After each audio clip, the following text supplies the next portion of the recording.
Halo semuanya, kembali lagi bersama saya Michael. Di video kali ini kita akan membahas tentang satu indikator yang mungkin bisa menentukan kapan topnya market crypto, kapan bottomnya market crypto.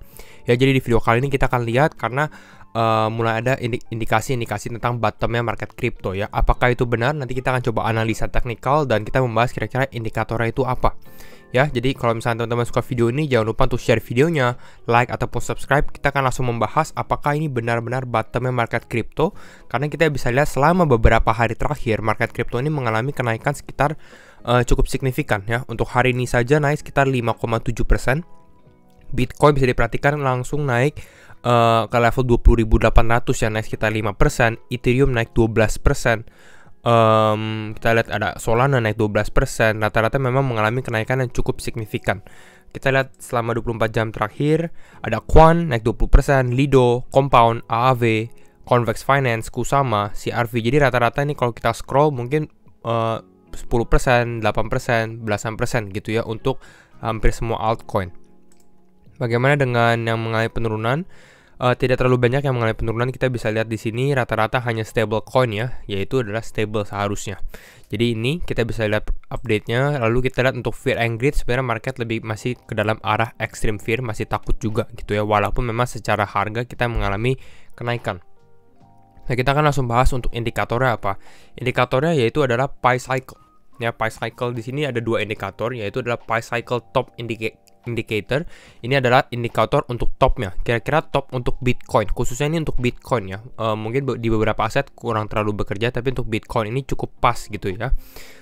Lalu juga ada Pi Cycle Bottom Indicator, itu untuk indikasi kapan sih kita membuat bottomnya, harga paling bawahnya dan harga paling atasnya. Secara hitungan berbeda. Sebenarnya ini cukup simple. Indikator ini menggunakan moving average ya, menggunakan moving average yang seperti biasa kita juga lakukan analisa menggunakan moving average ya.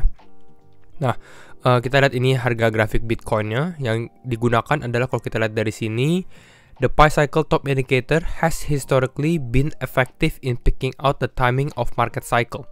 Ya, jadi cukup efektif. Dan memang nanti kita bisa lihat, teman-teman bisa perhatikan juga untuk dia mengetahui topnya bisa dibilang cukup tepat gitu ya. Yang dilakukan adalah menggunakan 111 moving average daily-nya atau hariannya ya. Lalu dia juga membuat tentang multiple of the 350 day moving average, yaitu adalah moving average 350-nya, tapi ini multiple-nya. Ya, kenapa dinamakan pi-nya? Kalau di sini dinamakan pi-nya karena kalau misalnya 350 dibagi dengan 111 gitu ya, ini senilai dengan 3,153. Dan ini mirip ya, very close to pi. Pi itu kan pi 3,142 gitu ya kalau secara desimalnya ya. Jadi namanya Pi Cycle. Oke, jadi kira-kira itu backgroundnya. Dan ini teman-teman bisa ambil indikatornya free ya di TradingView. Kita buka dulu grafik yang kita akan pakai di sini. Nah, ini grafik yang akan kita pakai. Kita mungkin close coret-coretan di sini. Teman-teman buka di indikator di sini, lalu tulis namanya Pi Cycle ya untuk teman-teman yang cek. Di sini ada Pi Cycle Bitcoin bottom, ini untuk yang bottomnya, sama Pi Cycle Bitcoin Top Indicator ya. Ini untuk topnya. Sebenarnya ini ada beberapa hal, tapi yang saya gunakan adalah ini ya. Kita ke grafik daily atau mungkin ke grafik weekly karena kita mau cek semuanya gitu ya, rata-ratanya. Pertama kita lihat dulu yang tadi kita bahas, yaitu adalah yang top indicator ya. Jadi kita gunakan Pi Cycle Top di sini. Nah, ini kelihatan jelas, yaitu adalah moving average-nya dia di sini ya. Kalau kita lihat dari sini ada long moving average ya, yaitu 350 yang kita bahas di sini 350. Lalu ada short moving average ini 111. Sebenarnya kalau teman-teman menggunakan Pi Cycle seperti ini jangan diganti-ganti gitu ya. Paling mungkin stylenya saja diganti sesuai selera masing-masing ya. Kita nggak usah ganti, ini original semuanya. Kita bisa lihat dari sini, biasanya ini pada saat top, pada saat dia ada sedikit crossing di sini gitu ya, kita bisa lihat ada yang namanya Pi Cycle Top. Ya, ada yang namanya tulisan Pi Cycle Top. Nah, ini artinya ini menjadi top Bitcoin, lokal topnya gitu ya. Mungkin all time high dalam beberapa hari gitu ya. Bukan beberapa hari tapi beberapa mungkin bulan ya. Kita lihat dulu secara historically apakah ini benar atau tidak gitu ya. Sebenarnya Pi Cycle Top ini jarang sekali muncul. Kita bisa lihat ini 2 kali muncul gitu ya. Apakah pernah muncul lagi? Pernah muncul lagi gitu ya. Dan kalau kita perhatikan Nah, ini sampai 2010 ya. 2010 ini dia belum register karena moving average-nya kan sampai 350 ya. Jadi ini dimulai dari 2013. Dimana di 2013 bisa dibilang dia time the top untuk Bitcoin ini cukup pas gitu ya.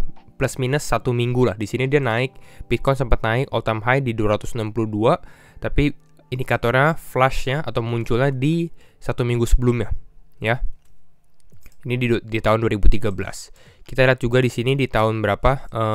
Di tahun 2013 juga yang sama gitu ya, mengalami kenaikan juga, hampir sama pas cycle top di sini. Ya bisa dibilang pas juga lah waktunya gitu ya, plus 1 atau minus 1 minggu.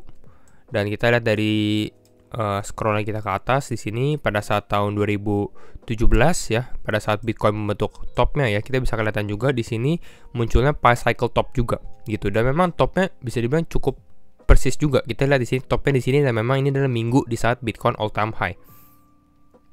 Lalu kita lihat juga di sini ya, ini juga pas pada saat Bitcoin membentuk topnya di sekitar bulan Maret 2021 ya. Di sini juga bisa dibilang ada pas cycle top, walaupun sebenarnya dia miss bagian ini di tahun November 2021 karena Bitcoin kan sempat membuat top pertama dan top kedua gitu ya, dan sebenarnya all time high-nya di sini. Ya, tapi sebenarnya dia cukup, kalau pas cycle topnya bisa dibilang cukup pas gitu ya, cukup tepat lah gitu ya. Nah, ini untuk pas cycle topnya, tapi kita tidak akan terlalu membahas tentang pas cycle topnya karena sekarang fase yang kita lakukan sebenarnya lebih ke arah pas cycle bottomnya gitu ya. Kita mau cari apakah ini bottom yang benar untuk Bitcoin atau tidak. Ya, untuk pas cycle bottom hampir sama juga indikatornya. Kita bisa lihat dari sini, dia menggunakan perhitungan yang sedikit berbeda. Di sini menggunakan 471 day simple moving average dan 150 exponential moving average-nya. Ya, tapi kalau kita lihat dari dia punya historically pas cycle bottom-nya, kita juga bisa perhatikan, kita zoom out di sini, sempat 2 kali ya, sebelumnya 2 kali terjadi gitu ya. Ini di tahun 2015 memang pada saat bottom ya, teman-teman bisa perhatikan di sini pada saat bottom pertama terjadi, di sini pas cycle bottomnya keluar, lalu memang Bitcoin sempat membentuk bottom selanjutnya gitu ya. Lalu kita lihat lagi di sini pas cycle bottom juga terjadi di tahun 2018, persis juga bisa dibilang hampir tepat lah 1 atau 2 minggu gitu ya. Pas cycle bottom terjadi, lalu kita langsung bisa naik lagi, walaupun ini kita sempat mengalami penurunan lagi. Ini pada saat COVID-19 gitu ya. Maret 2020 kan kalau tidak salah ya di sini. Nah, yang menariknya apa? Yang menariknya indikatornya ini sudah mulai muncul lagi gitu. Pas cycle bottom di sini sudah mulai muncul lagi, dan pertanyaannya adalah apakah pas cycle bottom ini akan menjadi bottomnya kita gitu ya, karena kalau kita dari previously atau sebelumnya ya bisa bilang ini cukup tepat gitu ya. Tapi perlu diperhatikan juga kalau teman-teman yang lihat dari sini mungkin ada kemungkinannya gitu ya. Yang kita tahu adalah hanya waktu yang bisa menentukan ke depannya bagaimana gitu ya. Tapi harus perhatikan juga secara makro, di mana untuk saat ini makronya cukup menarik gitu ya, di mana suku bunga kemungkinan besar akan dinaikkan lebih agresif lagi, ditambah dengan inflasi Amerika dan keadaan dunia gitu ya. Mungkin ada perang dunia dan lain-lainnya. Jadi sangat berbeda dengan beberapa keadaan sebelumnya gitu ya. Jadi kalau ternyata terjadi black swan event dan lain-lain, itu harus diperhitungkan juga. Jadi untuk sekarang sebenarnya jangan terlalu agresif juga, walaupun memang ada kemungkinannya kalau kita lihat dari sini ini pembentukan pas cycle bottom ya. Tapi ini yang saya bisa jelaskan juga. Kembali lagi disclaimer on and do your own research, karena setiap keputusan tetap di tangan teman-teman. Ya, semoga ini bisa memberikan gambaran apakah ini bottom atau tidak. Jadi kira-kira itu untuk pas cycle bottom dan pas cycle topnya. Kita analisa sekarang untuk Bitcoin bagaimana secara time frame mulai dari daily ya. Karena dari time frame daily sebenarnya kita sempat bahas memang ada kemungkinan Bitcoin dengan penguatannya dia selama beberapa hari terakhir, ada kemungkinan Bitcoin untuk mengalami rally dulu gitu ya. Walaupun rally-nya bisa dibilang bukan untuk kembali lagi bull trend gitu ya. Mungkin bull trend bisa dikatakan bull trend kalau kita lihat dari sini ya. Kita bisa katakan oh ini kembali lagi mengalami kenaikan pada saat mungkin kita bisa break dari resistance line ini. Ini kita close dulu ya di sini. Nah, dari sini. Ini all time high Bitcoin sempat membentuk high-nya di sini. Nah, kalau misalnya kita bisa break out dari sini, mungkin tandanya kita bisa continue lagi. Tapi selama belum, ya sebenarnya masih kita bisa bilang kita masih di dalam bear market gitu ya secara objektifnya. Walaupun kalau di time frame daily kita bisa lihat, kalau kita perhatikan dari grafik ini, untuk grafik sekarang, ada kemungkinan mungkin Bitcoin bisa tes lagi ke area level 22 ribuan gitu di area ini. Apakah dia breakout atau tidak? Itu mungkin tergantung dari sentimen ekonominya. Tapi harus diperhatikan juga sebenarnya di akhir bulan ini FOMC 26 Juli dan 27 Juli ini ada FOMC gitu ya. Dan saya sendiri ekspektasinya mungkin lebih ke arah negatif ya dengan hasil inflasi yang ada. Gitu. Jadi ada kemungkinan kita dibawa naik dulu untuk sementara waktu, mungkin 1 minggu atau 2 minggu, baru ke depannya kita bisa ada mengalami penurunan lagi. Karena kita bisa lihat dari sini support dari Bitcoin yang bisa bilang untuk saat ini masih bertahan. Ya, jadi ini untuk time frame daily-nya yang bisa kita lihat. Untuk time frame 4 jamnya. Nah, kita bisa perhatikan untuk di sini. Kalau kita lihat dari time frame 4 jam sebenarnya cukup menarik di mana Bitcoin memang mencoba untuk breakout ya. Bitcoin mencoba untuk breakout ke area 21 ribuan dan memang ini kita sudah sempat memberikan bahwa level 21 ribu ini adalah level resistennya untuk Bitcoin juga. Gitu ya.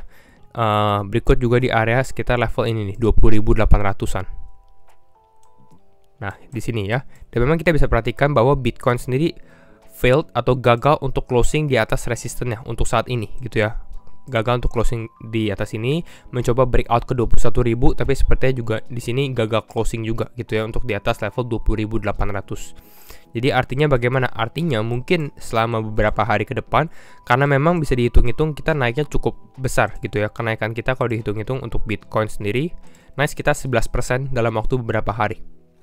Sehabis inflasi gitu ya. Jadi normal kalau misalnya kita sehabis ini ada sedikit mengalami konsolidasi dulu. Konsolidasi terlebih dahulu dan mungkin bisa retest ke dalam supportnya dia. Untuk support yang kuat saat ini mungkin ya di level 20.300 gitu ya. Jadi kalau Bitcoin turun lagi ke 20.300, konsolidasi di sini sepanjang weekend gitu ya, sepanjang akhir minggu ada kemungkinan juga seperti itu. Itu yang kita bisa lihat dari outlook Bitcoin sekarang gitu ya. Baru nanti mungkin dia mulai untuk kembali naik, breakout, dan mungkin bisa tes ke dalam resisten dia di sekitar level 22 ribuan yang sempat tadi kita bahas di time frame daily-nya gitu ya. Dimana di sini resisten yang kuatnya Bitcoin. Nah, tapi tetap kembali lagi kalau kita lihat secara time frame daily-nya sendiri atau weekly-nya ya, tadi kita sudah bahas bahwa sebenarnya Bitcoin ini belum breakout dari major resistennya ya. Resisten di sini hanya resisten di time frame kecil gitu ya. Jadi ini yang kita bisa lakukan dari Bitcoin. Namun teman-teman bisa perhatikan juga kalau misalnya Bitcoin bisa naik terus di time frame 20 menembus level 21.000 dengan volume yang juga cukup kuat, itu perlu diperhatikan mungkin dia ada breakout, tapi saya lihat sendiri sebenarnya mungkin kemungkinannya sedikit kecil gitu ya, karena memang ini Bitcoin sudah breakout dari beberapa jam yang lalu gitu ya. Jadi bisa dibilang mungkin sudah habis gitu ya tenaganya. Jadi bisa dibilang ini hanya untuk menahan dulu selama beberapa hari, baru nanti kita lihat lagi pergerakan price action Bitcoin berikutnya. Tapi untuk Bitcoin mengalami dump dalam time frame dekat sepertinya cukup kecil juga gitu ya. Mungkin pergerakan dari market ini akan lebih ke arah di tanggal akhir Juli, mungkin ada 26 sampai 27 Juli. Jadi kira-kira mungkin itu dulu untuk update market crypto hari ini, dimana kita membahas Bitcoin dan potensi Bitcoin bottom apakah benar atau tidak. Jadi kalau misalnya teman-teman suka video ini, jangan lupa untuk share videonya, like ataupun subscribe. Dan sekali lagi thank you semua for watching and see you in the next video. Bye bye.